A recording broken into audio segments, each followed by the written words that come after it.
penuhi wadahnya. Kebutuhan psikologis dasar siswa. Bismillahirrahmanirrahim, maka hadapkanlah wajahmu dengan lurus kepada agama. Fitrah Allah yang telah menciptakan manusia menurut fitrah itu. Tidak ada perubahan pada fitrah Allah. Agama yang lurus, tetapi kebanyakan manusia tidak mengetahui. Ayat ini mengingatkan kita bahwa manusia diciptakan dengan fitrah atau kebutuhan dasar, termasuk kebutuhan psikologis yang perlu dipenuhi untuk mencapai kesejahteraan. Assalamualaikum warahmatullahi wabarakatuh. Bapak dan Ibu guru yang penuh dedikasi. Pada 2 video sebelumnya, kita telah membahas mengenai tahapan perkembangan peserta didik dan berbagai permasalahan umum yang mungkin mereka hadapi. Sekarang, mari kita alihkan fokus kita pada sesuatu yang sangat fundamental, yaitu kebutuhan-kebutuhan psikologis dasar siswa. Bayangkan, setiap siswa kita memiliki sebuah wadah psikologis dalam dirinya. Jika wadah ini terisi dengan baik, mereka akan tumbuh menjadi pribadi yang lebih termotivasi, resilient, atau tangguh, dan sejahtera secara emosional. Sebaliknya, jika wadah ini kosong atau kurang terisi, berbagai masalah perilaku, belajar, dan emosi yang telah kita bahas sebelumnya akan lebih mudah muncul. Para ahli psikologi seperti Deci dan Ryan dengan teori penentuan diri mengidentifikasi beberapa kebutuhan psikologis bawaan yang universal, yang artinya dimiliki oleh semua manusia, termasuk peserta didik kita.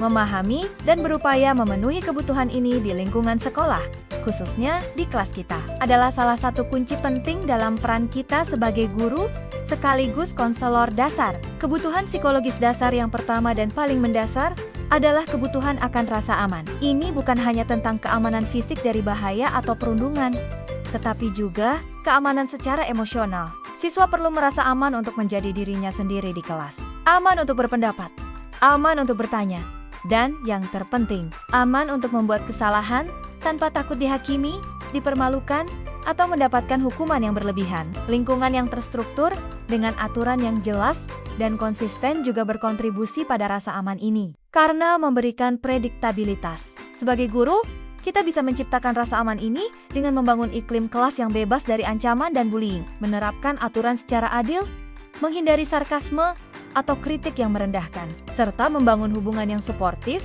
dan penuh kepercayaan dengan setiap siswa. Kebutuhan psikologis dasar yang kedua adalah kebutuhan akan kompetensi. Setiap individu, termasuk siswa kita, memiliki dorongan alami untuk merasa mampu, efektif, dan berhasil dalam menghadapi tantangan serta menguasai keterampilan baru. Mereka ingin merasa bisa. Ketika siswa merasa kompeten, motivasi belajarnya akan meningkat. Bagaimana kita sebagai guru bisa membantu memenuhi kebutuhan ini? Berikanlah tugas dan materi yang sesuai dengan tingkat kemampuan mereka. Namun tetap memberikan tantangan yang optimal, tidak terlalu mudah hingga membosankan, dan tidak terlalu sulit hingga membuat frustrasi. Berikan instruksi yang jelas dan dukungan yang memadai. Yang tak kalah penting, fokuslah pada usaha dan kemajuan yang mereka tunjukkan, bukan hanya pada hasil akhir atau perbandingan dengan siswa lain.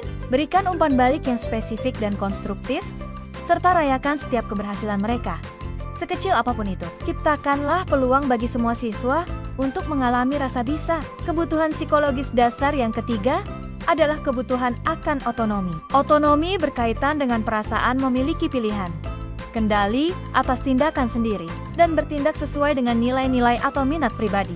Ini bukan berarti memberikan kebebasan tanpa batas, melainkan memberikan ruang bagi siswa untuk merasa memiliki suara dan keterlibatan dalam proses belajarnya. Di kelas, kita bisa memenuhi kebutuhan otonomi ini dengan memberikan pilihan.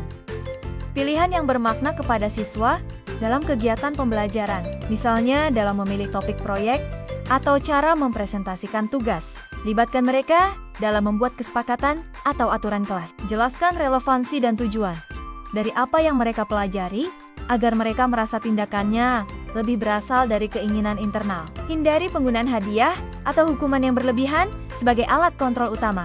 Sebaliknya, doronglah inisiatif dan kemandirian mereka. Kebutuhan psikologis dasar yang keempat adalah kebutuhan akan keterhubungan. Manusia adalah makhluk sosial. Siswa kita memiliki kebutuhan mendasar untuk merasa terhubung secara sosial, diterima, dihargai, dan menjadi bagian dari suatu kelompok atau komunitas. Dalam hal ini, kelas dan sekolah, mereka perlu merasa memiliki hubungan yang hangat, positif, dan saling peduli dengan orang lain, baik itu dengan kita sebagai gurunya maupun dengan teman-teman sebayanya.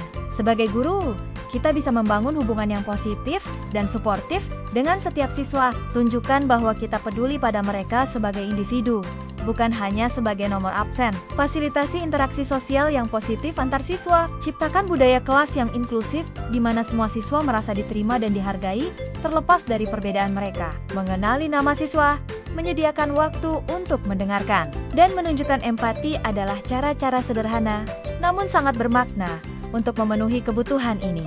Bapak dan Ibu guru, keempat kebutuhan psikologis dasar ini, rasa aman, kompetensi, otonomi, dan keterhubungan, saling terkait dan memengaruhi satu sama lain. Siswa yang merasa aman dan terhubung akan lebih berani mencoba hal baru dan mengembangkan kompetensinya. Siswa yang merasa kompeten dan diberi ruang otonomi akan lebih termotivasi secara internal. Ketika wadah-wadah kebutuhan psikologis dasar ini terisi, kita akan melihat siswa yang lebih bahagia, lebih bersemangat belajar, lebih tangguh dalam menghadapi kesulitan, dan memiliki kesehatan mental yang lebih baik. Sebaliknya, banyak permasalahan siswa yang kita temui seringkali berakar dari tidak terpenuhinya satu atau lebih kebutuhan dasar ini. Siswa yang perilakunya sulit mungkin sedang berteriak dalam diam karena kebutuhan dasarnya terabaikan. Oleh karena itu, sebagai guru yang juga berperan sebagai konselor dasar, salah satu tugas terpenting kita adalah berusaha menciptakan lingkungan belajar